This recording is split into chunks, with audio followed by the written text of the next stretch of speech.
This is going to be a different type of video, sort of. I'm going to be talking about Hades by Supergiant Games. This one's going to be kind of more improv compared to the last of my videos, which are entirely scripted. But for this one, I thought I'd probably just kind of ramble on about Hades, since I don't really have a clear direction I want to take this, but I do have some things that I want to say about this game that's actually a really pretty good game, and quite different than any other roguelikes that I've played before, which makes it appealing to me because usually I hate them. Which, you know, comes to the title of this video, which is why I love Hades, or why I don't like roguelikes.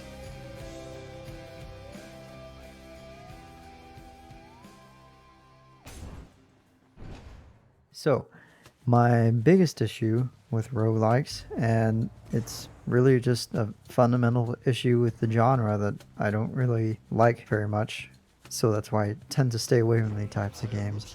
It's the fact that you don't really have any sort of progression. There's no finite time that you play this game for. There's no end point. So you just kind of play the game and try to get as far as you can, and you just keep doing the same cycle over and over again. It's different than like other difficult games like Dark Souls, or I guess Bloodborne is what I've played recently. But you know, you don't have to start over if you die in Bloodborne. You can upgrade your abilities using the souls that you collect throughout the game, and you eventually get better. But in other roguelikes like Isaac, like, you don't get better no matter how much you play, except for your skill alone. So what I like about Hades is that, yeah, you keep playing and you keep going on, and there is like some element to just getting better at the game, learning the enemies, learning the bosses specifically and their attack patterns and how to deal with them. But in Hades, you can accumulate currencies that you can use outside of a run, like darkness or gems or diamonds and other things that they have in there. And so you can accumulate these and they don't go away when you lose. So you can use these to upgrade your stats, your abilities. You can unlock different abilities to use. So you can actually progress without completing the game. And you can progress in things other than the gameplay. You can progress in like the story. Like each of the characters, every time you talk to them, they have new dialogue that goes along a sort of side story, like a tangent story to your own. There's a load of stories where you have one character in the House of Hades and then one character somewhere else in the underworld, and they kind of want to interact with each other, but they can't because of Greek mythology reasons. You're kind of their liaison and bringing messages to and from these people stuck in the underworld and the people stuck in the House of Hades. And so you have a sense of progression through that, as opposed to just having to play the game more and get better. You've got something else to keep you motivated, to keep you coming back for more. Would that there were a poet here still willing to commit such deeds to verse. Another thing that I don't like about most roguelikes is the fact that runs are usually, like, how good you do are determined mostly just by how good the items that you pick up are. And the randomness of that just, I mean, it really annoys me. Like, sometimes you just get really shit drops. So what are you supposed to do if you pick up some item that honestly just hinders your performance? Which is some shit that you can get in like The Binding of Isaac or Risk of Rain. Like, you can just get some really shit items sometimes, and it sucks, and you kind of at the mercy of the RNG. But in Hades, you can see what you're about to get, and you have a choice between different boons that you pick up. So you kind of get that choice before you go into a room, and then when you're picking your boon, you get to choose between 3, and you can see what the effects are. You don't have to guess at what they are. You don't have to remember them like you do in The Binding of Isaac, which is ridiculous. But in Hades, you don't. You can see the effect of every boon. You can check the boons that you currently have to see how they would synergize with the one that you're about to pick up.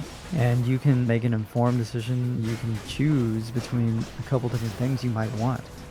But you can only pick one, so it makes it interesting. Like, you're not at the mercy of what the game is giving you. You're really like having to make a choice. And it makes a run not about the things that you're given, but the choices that you make.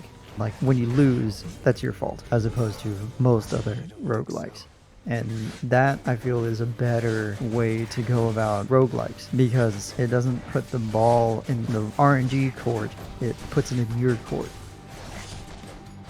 And then the final thing that I like about Hades, or the difference between Hades and other roguelikes, is that in other roguelikes that I've played, kind of like I guess Risk of Rain kind of has this, but it's the staleness whenever you're kind of like pick a loadout, or you're trying to pick a character with a set of skills that you think that you can optimize, and you want to just get better and better at the single character, or you want to make sure that you have a roadmap planned out for all of the skills and power-ups you want to pick up on the way. And you have a flow chart like, okay, I want to get this one before I get that one because it's a better value than option A. And these games, they kind of force you to try to optimize my loadout and try to kind of tread that path over and over and over again and use those same ones to get to the end.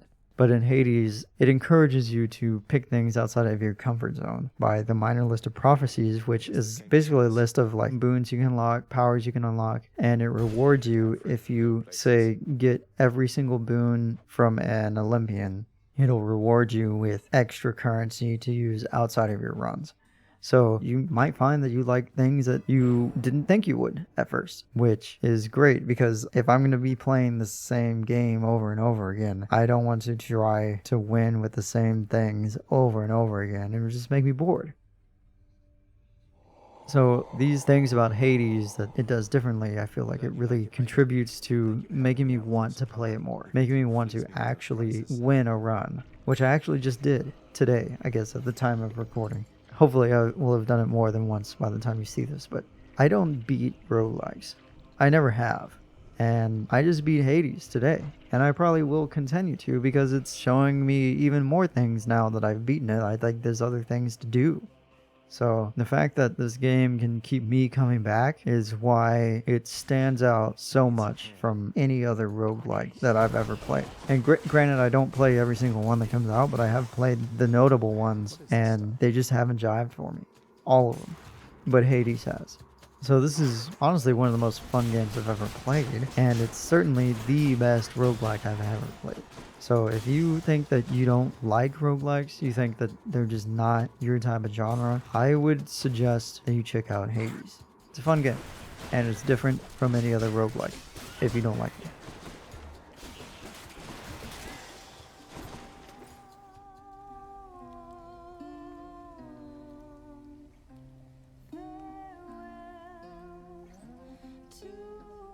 Thanks for listening to me ramble, and I hope that you check out this game.